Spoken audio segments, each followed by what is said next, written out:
Paul, remember that bookmark we gave our prayer partners 3 years ago?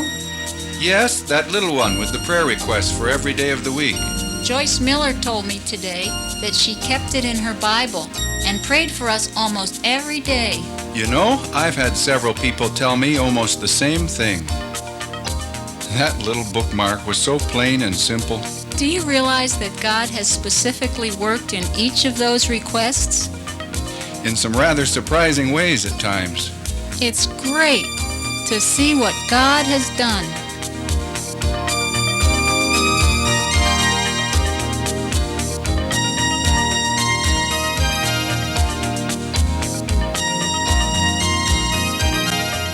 On Tuesdays, people were praying for our girls at Kabbalah School.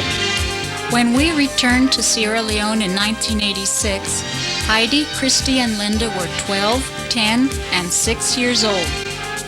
It wasn't easy to send them off to boarding school 180 miles from home, but we committed them to God's care, thankful that the school was staffed by loving Christian teachers, house parents, and a nurse. As the girls came home for vacations, it was not only great to see them, but also to see encouraging signs of progress in several areas of their lives. God also protected in travel and through hours of physical danger and illness. We thank God for their African adventure and even the boarding school experience, which God used to develop love, positive attitudes, and faith in the lives of our children. What a great thing God has done for us. We did the right thing using Monday, Wednesday, and Thursday for the work at the Bible College. After all, we were involved there most of the time.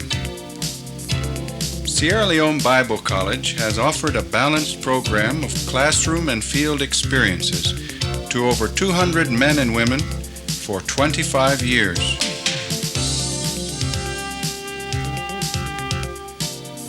Every aspect of daily life contributes to leadership development and spiritual growth. Each week, students participate in hands-on ministry, which makes training vital, practical, and rewarding.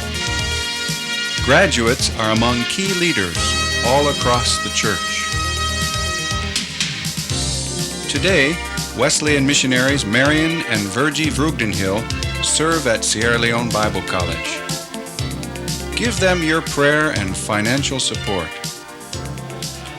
In our normal experiences of campus life, God gave strength and joy.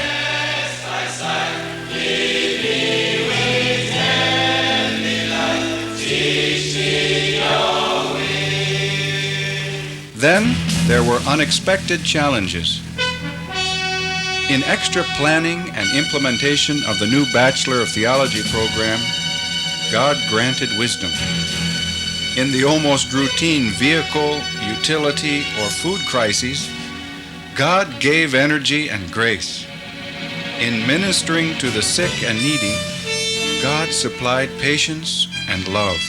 In times of staff shortages, God helped us improvise and sent us surprise helpers. An extra SOS alerted people to pray, and God answered. In the challenge of growing demands for space, God gave outright miracles.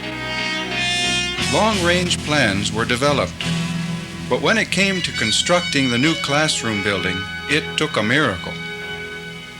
The day we declared our faith in God and laid the floor with only half the money in hand, God sent an unsolicited letter with the promise for the remaining sum.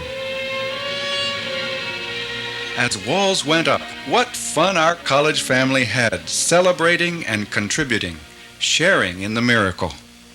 The whole Bible College experience assures us that God is faithful when people pray. We've seen what God can do. I'm glad we included outreach to Muslims on our list. Look, people were praying on Fridays, the Muslim day of worship. Our long-standing burden for these people deepened when we lived next door to lovely Muslim families during our first and second terms. Almost half the people of Sierra Leone are Muslim. We were also concerned that Sierra Leonean Christians catch the vision of reaching out to neighboring Guinea, a nation over 70% Muslim and double Sierra Leone's population. God's answer took an amazing twist. He brought a well-chosen Muslim to us. Alpha Jallo was a Guinean who had settled near our Jewy campus, making a living from his folk Islam medicine man trade.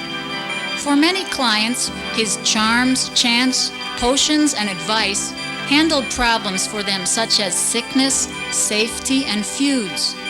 But Christian love, demonstrated on the nearby Bible College campus, sparked curiosity and interest in Christ. At a January 1987 college film campaign, Alpha gave himself to Christ, the source of real life. For a year and a half, the college family discipled a very eager new believer.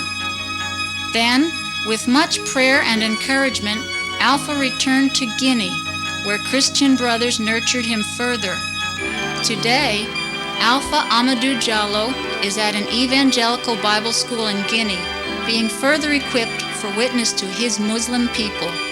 Thank God for his way of answering prayer. Look, Saturday's request was for Freetown evangelism. Maybe we saved the best for last. Squeezed between mountain and ocean, the city of Freetown is approaching a population of 750,000 people. Spiritual needs and physical needs abound. The first Wesleyan church planting thrust came in 1978, linking national initiative with Wesleyan World Mission's first Metro Move project. A church nucleus formed in the crowded Kissy Grassfield suburb, and a vision for the whole city ignited. Daughter churches sprang up across the metropolitan area. In 1978, near Freetown's beautiful beach, the Lumley congregation. By 1980, on the opposite side of the city, the Wellington Church. In 1985, near the harbor, the lively Dockyard Church. Also in 1985, as a result of evangelistic film campaigns, the Dewey and Grafton Barracks churches. In 1988, in Center City, the Brookfields Church. And also in 1988, the new Ginger Hall congregation.